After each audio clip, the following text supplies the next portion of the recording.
जय हिंद एवरीवन। तो देखिए एक एक करके एक एक ट्रिग्नोमेट्रिक रेशियोज के बारे में मैं आपको बताता हूँ। अब सबसे पहला ट्रिग्नोमेट्रिक रेशियो है आपका साइन। तो साइन एक एंगल ए के साथ अटैच होगा तो इसको पढ़ा जाएगा साइन ए। और साइन ए मतलब कभी ऐसा नहीं कि साइन ए को ऐसे लिख देंगे कि एंगल ए है तो इसका मतलब यहाँ पे एंगल ए ऐसे लिख दिया, ठीक है ना।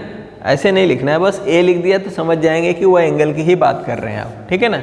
तो साइन, अब एंगल ए पे बात करते हैं। देखिए एंगल ए पे, तो एंगल ए के लिए हम बात करते हैं तो साइन जो होता है ना वह होता है perpendicular upon hypotenuse. Perpendicular upon hypotenuse, perpendicular upon hypotenuse.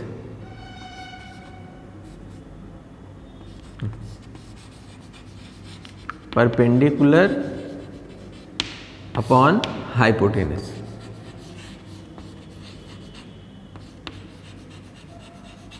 तो perpendicular upon hypotenuse, perpendicular is BC, hypotenuse is AC। तो BC upon AC, sine as आपका जो हो जाएगा वो होगा BC अपॉन AC। ये साइड का रेशियो है, देख रहे हैं। इसको ट्रिग्नोमेट्रिक रेशियोज इसलिए बोला जाएगा, देखिए ये दोनों साइड के रेशियोज, इसका और इसका रेशियो है, ठीक है ना, क्लियर। तो इस ए हो गया साइन ए की वैल्यू। इसी तरह कॉस ए की वैल्यू होगी, तो कॉस ए की जो वैल्यू होगी वह क्या हो जाएगा आपका, कॉस ए की वैल्यू यदि आप देखा जाए तो बेस अपॉन हाइपोटेनस होता है। क्या होता है, base upon hypotenuse, base upon hypotenuse, okay. तो बेस अपॉन हाइपोटेनस बड़ी वाली साइड, तो बेस अपॉन हाइपोटेनस इसका मतलब AB अपॉन AC, ठीक है। फिर तीसरा होता है tan A। अब tan A के बारे में जब हम बात करेंगे तो tan A क्या होता है, परपेंडिकुलर अपॉन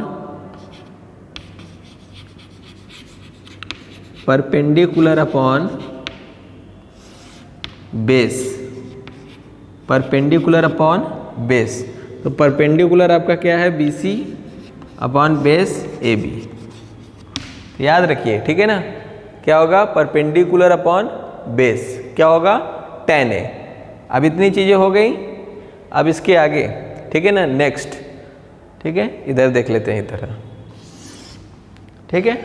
तो इधर क्या है, इसके बाद हम लोग कॉट पे आते हैं। कॉट ए हमारा जो होता है वह होता है बेस अपॉन परपेंडिकुलर। क्या होता है, बेस अपॉन परपेंडिकुलर।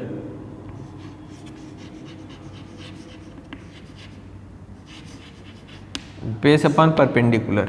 अब बेस क्या है आपका, बेस है AB और परपेंडिकुलर क्या है, BC। देखिए base AB, perpendicular BC, clear. इसी तरह सेक के बारे में हम लोग देख लेते हैं। सेक ए, ठीक है। हमेशा याद रखिएगा कि कोई भी trigonometric ratio with the angle लिखा जाता है, विदाउट एंगल नहीं। कोई एंगल यदि नहीं रहेगा तो वो गलत माना जाएगा, ठीक है ना। ज़्यादातर बच्चे गलती करते हैं, एंगल ही नहीं लगाते हैं, ठीक है ना।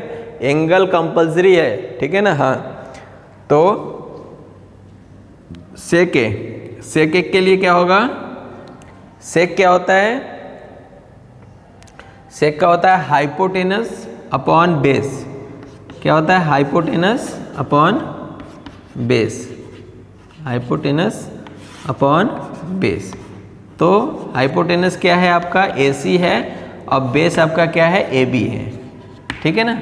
हाँ, हाइपोटेनस अपॉन बेस। अब लास्ट है इसका कोसेक, कोसेक ए, ठीक है ना, जिसको पूरा नाम कोसेक का क्या होता है, कोसेकेंट। कोसेक का पूरा नाम क्या होता है, कोसेकेंट। सेक का पूरा नाम सेकेंट, ओके। कॉट का पूरा नाम कोटेंजेंट। तो इस तरह से करना है, ठीक है। तो चलिए कोसेक के लिए क्या हो जाएगा, कोसेक के लिए होता है हाइपोटेनस, ठीक है ना, हाइपोटेनस अपॉन परपेंडिकुलर,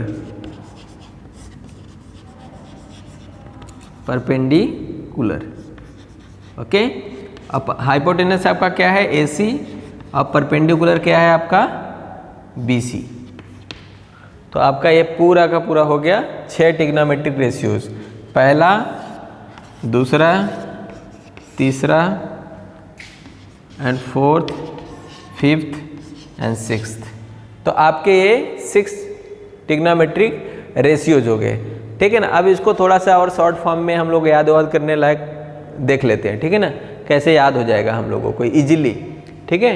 हाँ